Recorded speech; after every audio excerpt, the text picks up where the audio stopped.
Boa tarde. Eu cumprimento a mesa, na pessoa do senador Paim e da senadora Leila, e também parabenizo pela realização da audiência pública. É sempre muito importante um debate dessa natureza, e debate que não aconteceu quando da aprovação da lei. Então, é muito importante que se faça e que se corrija, né? Especialmente dada a complexidade do tema. Então, eu vou apresentar a posição do CONANDA, que publicou uma nota pública sobre a Lei 12.318, em agosto de 2018. Quando o senador pergunta, é contra ou a favor, o CONANDA tem uma posição e eu vou expressar aqui, mas nós achamos que a discussão não deve ser colocada nesses termos, de ser contra ou a favor. Só para esclarecer, pessoal, que a mesa, eles pediram que a gente... Eu entendi, senador. Só para justificar a nossa posição da mesa. Tudo bem. Para construir um equilíbrio. Mas cada um coloca o que bem entender. Só estou querendo cada um fala, situar... Só um pouquinho, me permite? Eu estou presidindo. Eu pedi uma parte, eu vou te dar o tempo. Tudo bem. A mesa tinha que se situar, que nós sabemos que tem gente contra ou a favor. Só para situar a mesma. Você tem todo o direito de dizer que não deveria ter ninguém contra, ninguém a favor. A palavra é tua. Porque o tema é muito complexo e ele exige discussões sobre vários aspectos, e quando a gente coloca só ser contra ou a favor... Vou te dar um minuto que eu te tirei, estou te dando de volta. Obrigada. Mas vamos lá. Bom, o CONANDA é uma instância máxima de formulação, deliberação e controle de políticas públicas para a infância e adolescência na esfera federal. Então, é um órgão que tem uma importância grande na definição de políticas públicas para a infância. E a manifestação em relação à lei se refere a esse papel que o CONANDA tem.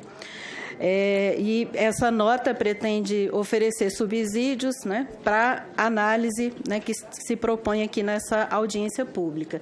Inicialmente, a gente salienta que o artigo 227 da Constituição Federal e o Estatuto da Criança e do Adolescente elevaram crianças e adolescentes à condição de sujeitos de direitos, e que são especiais, autônomos, né, com a finalidade de garantir o melhor interesse, a proteção integral e a absoluta prioridade desse segmento. Tais normativas, portanto, devem guiar qualquer tomada de decisão, qualquer ação referente à infância e adolescência. Um apelo ao silêncio no plenário. Muito importante o silêncio, que complica, inclusive, que é transmitido pela TV e pela rádio e a agência Senado. E se o plenário fala ao mesmo tempo, a prejudicada é a painelista. Em relação à Lei 12.318, que dispõe sobre alienação parental, o CONANDA manifesta preocupação diante do fato de que o conceito, alienação parental, não está fundamentado em estudos científicos, bem como não há registro de outros países que mantenham legislação semelhante sobre o assunto. Ainda pondera que tal lei foi aprovada sem uma ampla discussão e sem a escuta de atores que estão diretamente envolvidos com o tema, inclusive o próprio CONANDA não foi convidado para o debate à época. Para o CONANDA, já existem previsões legais, protetivas e suficientes no que tange aos direitos de crianças e adolescentes à convivência familiar e comunitária, merecendo destaque a garantia da guarda compartilhada, o que, no entender deste Conselho, já é suficiente para assegurar o convívio com ambos os genitores. Ainda que a Lei 12.318 já esteja em vigor, este colegiado identifica que, em alguns aspectos, essa lei não é oportuna e sequer adequada, pois há dispositivos que ensejam violações graves aos direitos de crianças e adolescentes, de modo que convém destacar alguns pontos específicos. Um deles está no artigo 2º, inciso 6º, que é um artigo que exemplifica o que seriam atos de alienação parental.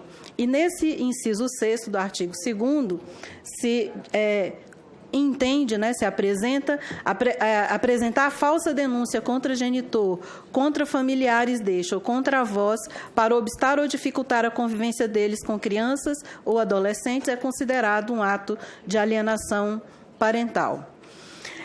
E então entende-se que esse inciso pode ser prejudicial a criança ou adolescente, pois, se um dos genitores desconfia que a ocorrência de alguma forma de violência por parte de outro genitor, ele pode se sentir acuado e esquivar-se de comunicar as suspeitas às autoridades, posto que teme ser considerado alienador e, portanto, sujeitar-se às sanções impostas pela Lei 12.318.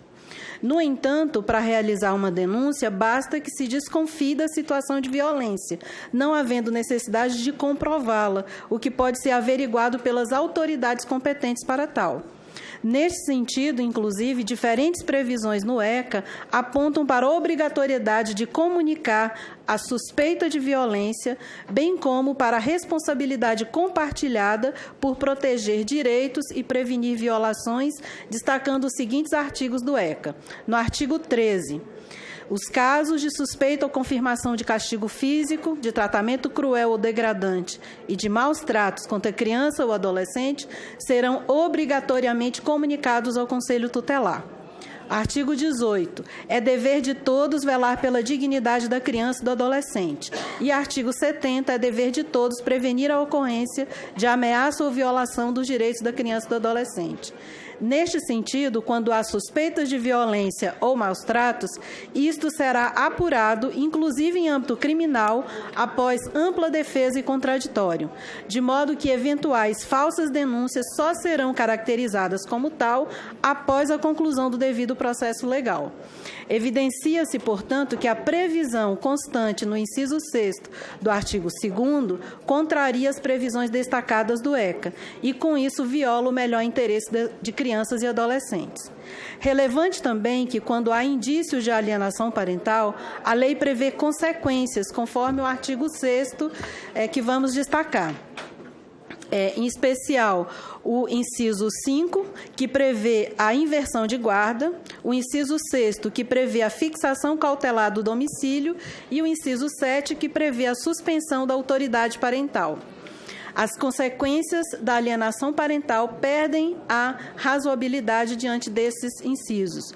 Com a determinação dos acompanhamentos psicológicos e ou biopsicossocial e a guarda compartilhada, espera-se que ambos os responsáveis sejam sensibilizados a agir, educar e propiciar o melhor ambiente familiar para os seus filhos, sem ferir o direito à convivência familiar e comunitária de crianças ou adolescentes, enquanto as previsões dos incisos 5, 6 e 7 revelam uma intervenção desproporcional nas famílias e podem, inclusive, gerar distorções e agravar violações, à medida em que a mudança de guarda, a fixação de domicílio e a suspensão da autoridade parental podem resultar na convivência de criança e adolescente com um suposto abusador, em detrimento do convívio com o suposto alienador.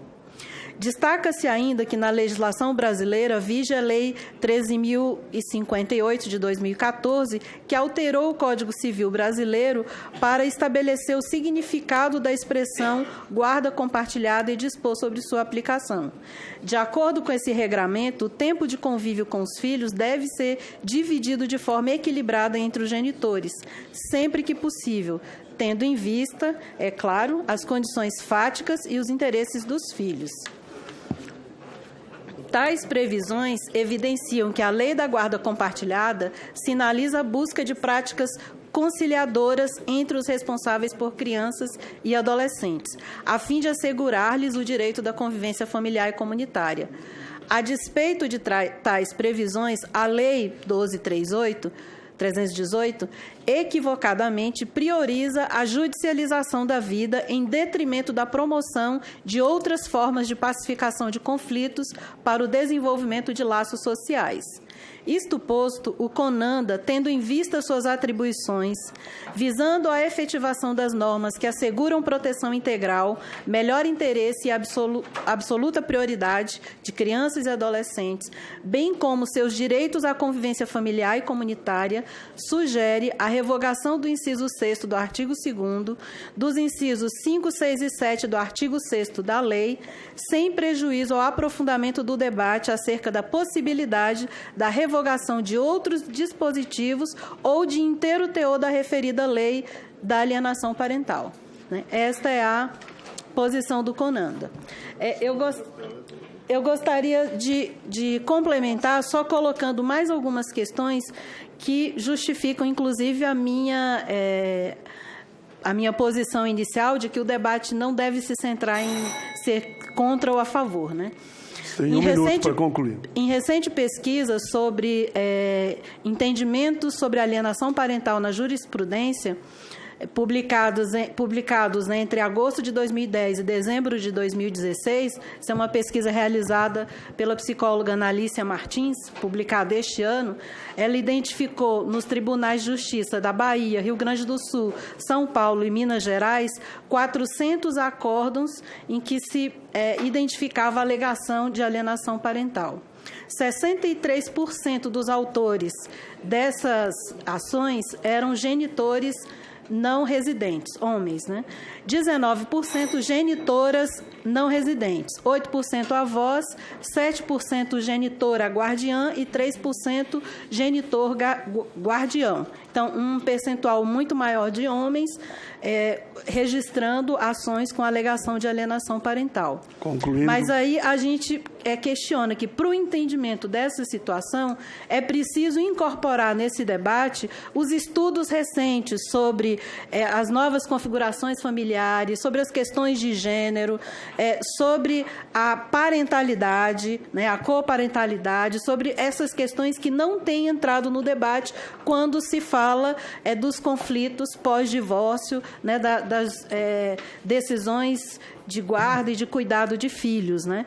Então, esse crescimento progressivo no número de ações em que a discussão se centra somente sobre alienação parental é prejudicial para a garantia de direitos de criança e adolescente. Okay. Né? A discussão ela tem que ser muito mais ampla e tem que considerar, em especial, que ela deve estar centrada no âmbito do Plano Nacional de Convivência Familiar e Comunitária. Muito bem.